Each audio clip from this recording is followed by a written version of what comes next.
ಶಿಕ್ಷಣ 25-26ನೇ ಸಾಲಿನ ಆಯವ್ಯಯದಲ್ಲಿ ಘೋಷಿಸಿರುವಂತೆ 184 ಸರ್ಕಾರಿ ಹಿರಿಯ ಪ್ರಾಥಮಿಕ ಶಾಲೆಗಳನ್ನು ಪ್ರೌಢಶಾಲೆಗಳನ್ನಾಗಿ ಹಾಗೂ 50 ಪ್ರೌಢಶಾಲೆಗಳನ್ನು ಪದವಿ ಪೂರ್ವ ಕಾಲೇಜುಗಳನ್ನಾಗಿ ಉನ್ನತೀಕರಿಸಿ ವಿದ್ಯಾರ್ಥಿಗಳ ಶೈಕ್ಷಣಿಕ ಪ್ರಗತಿಗೆ ಅನುಕೂಲ ಕಲ್ಪಿಸಲಾಗಿದೆ. ಖಾಸಗಿ ಶಾಲೆಗಳ ಮಾನ್ಯತೆ ಪಡೆಯುವ ಹಾಗೂ ನವೀಕರಿಸುವ ಪ್ರಕ್ರಿಯೆಯನ್ನು ಆನ್ಲೈನ್ ಮೂಲಕ ಅರ್ಜಿ ಹಾಗೂ ದಾಖಲೆಗಳನ್ನು ಸಲ್ಲಿಸಲು ಅನುಮತಿಸಿ ಸರಳೀಕರಣಗೊಳಿಸಲಾಗಿದೆ. 25-26ನೇ ಸಾಲಿನಲ್ಲಿ ವಿದ್ಯಾರ್ಥಿಗಳಿಗೆ ನೀಡಲಾಗುವ ವಿವಿಧ ಸವಲತ್ತುಗಳನ್ನು ಮೊದಲ ಬಾರಿಗೆ ನೇರ ನಗದು ವರ್ಗಾವಣೆ ಮಾಡಲಾಗುತ್ತಿದೆ.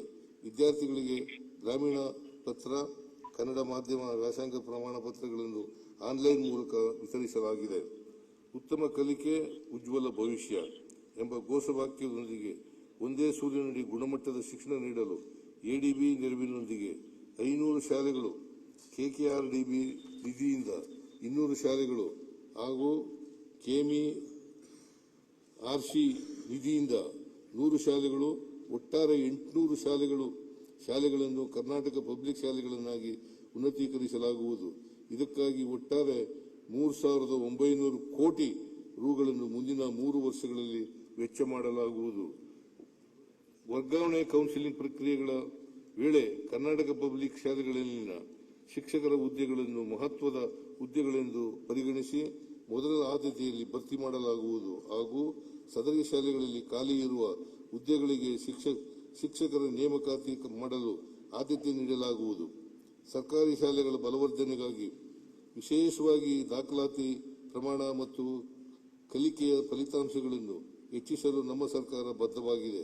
ಈಗಾಗಲೇ 1ರಿಂದ 10ನೇ ತರಗತಿವರೆಗೆ ಸರ್ಕಾರಿ ಶಾಲಾ ವಿದ್ಯಾರ್ಥಿಗಳಿಗೆ ಉಚಿತ ಪಠ್ಯಪುಸ್ತಕಗಳನ್ನು ವಿತರಿಸಲಾಗುತ್ತಿದೆ. 26-27ನೇ ಸಾಲಿನಿಂದ ವಿದ್ಯಾ ವಿಕಾಸ ಯೋಜನೆಯಡಿ ಪೂರ್ವ ಪ್ರಾಥಮಿಕ ವಿದ್ಯಾರ್ಥಿಗಳಿಗೆ ಚಟುವಟಿಕೆಗಳಿಗೆ ಪುಸ್ತಕಗಳನ್ನು 1ರಿಂದ 10ನೇ ತರಗತಿವರೆಗೆ ಮೌಲ್ಯ ಶಿಕ್ಷಣ ಪುಸ್ತಕಗಳನ್ನು ಮತ್ತು ಪದವಿ ಪೂರ್ವ ವಿದ್ಯಾರ್ಥಿಗಳಿಗೆ ಪಠ್ಯಪುಸ್ತಕಗಳನ್ನು ಉಚಿತವಾಗಿ ನೀಡಲಾಗುವುದು.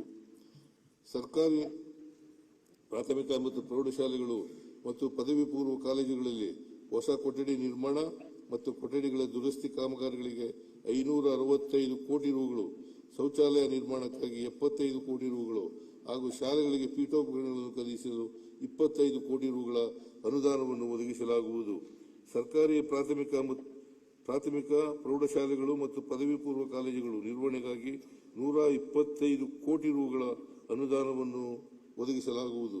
ಸದರಿ ಅನುದಾನವನ್ನು ಶಾಲಾ ಹಾಗೂ ಕಾಲೇಜು ಅಭಿವೃದ್ಧಿ ಸಮಿತಿಗಳಿಗೆ ನೇರವಾಗಿ ವರ್ಗಾಯಿಸಲಾಗುವುದು. ಸರ್ಕಾರಿ ಪ್ರಾಥಮಿಕ ಶಾಲೆಗಳಲ್ಲಿ ದ್ವಿಭಾಷಾ ತರಗತಿಗಳನ್ನು ಜಾರಿಗೊಳಿಸಲು ಪ್ರಾಥಮಿಕ ಶಾಲಾ ಶಿಕ್ಷಕರ ಸಾಮರ್ಥ್ಯ ವೃದ್ಧಿಗಾಗಿ ಇಂಗ್ಲಿಷ್ ಭಾಷಾ ತರಬೇತಿ ಕಾರ್ಯಕ್ರಮಗಳನ್ನು 24 ಕೋಟಿ ರು ವೆಚ್ಚದಲ್ಲಿ ಹಮ್ಮಿಕೊಳ್ಳಲಾಗುವುದು. ಐಐಟಿ ಧಾರವಾಡದ ಸಹಯೋಗದೊಂದಿಗೆ 8ರಿಂದ 12ನೇ ತರಗತಿಯವರೆಗೆ ವಿದ್ಯಾಭ್ಯಾಸ ಮಾಡುತ್ತಿರುವ ಸುಮಾರು 12.28 ಲಕ್ಷ ವಿದ್ಯಾರ್ಥಿಗಳಿಗೆ ಅಂದಾಜು 5 ಕೋಟಿ ರುಗಳ ವೆಚ್ಚದಲ್ಲಿ ಕಲಿಕಾ ಪ್ರಕ್ರಿಯೆಯಲ್ಲಿ ಆರ್ಟಿಫಿಷಿಯಲ್ ಇಂಟೆಲಿಜೆನ್ಸ್ ತಂತ್ರಜ್ಞಾನವನ್ನು ಅಳವಡಿಸಿಕೊಂಡು ವೈಯಕ್ತಿಕ ಸ್ವಯಂ ಕಲಿಕಾ ಡಿಜಿಟಲ್ ಟ್ಯೂಟರ್ ಸೌಲಭ್ಯವನ್ನು ಒದಗಿಸಲಾಗುವುದು. 26-27ನೇ ಸಾಲಿನಲ್ಲಿ ಶಾಲಾ ಕಾಲೇಜುಗಳಲ್ಲಿ ಖಾಲಿ ಇರುವ 15,000 ಬೋಧಕರ ಹುದ್ದೆಗಳನ್ನು ಭರ್ತಿ ಮಾಡಲಾಗುವುದು.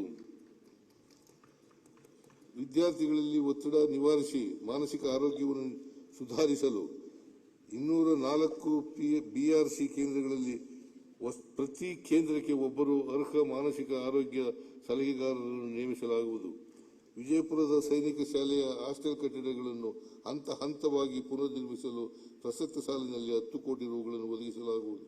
ಹೆಚ್ಚುತ್ತಿರುವ ಮೊಬೈಲ್ ಬಳಕೆಯಿಂದ ಮಕ್ಕಳ ಮೇಲೆ ಬೀರುವ ಅಡ್ಡ ಪರಿಣಾಮಗಳನ್ನು ತಡೆಗಟ್ಟುವ ಉದ್ದೇಶದಿಂದ 16 ವರ್ಷದೊಳಗಿನ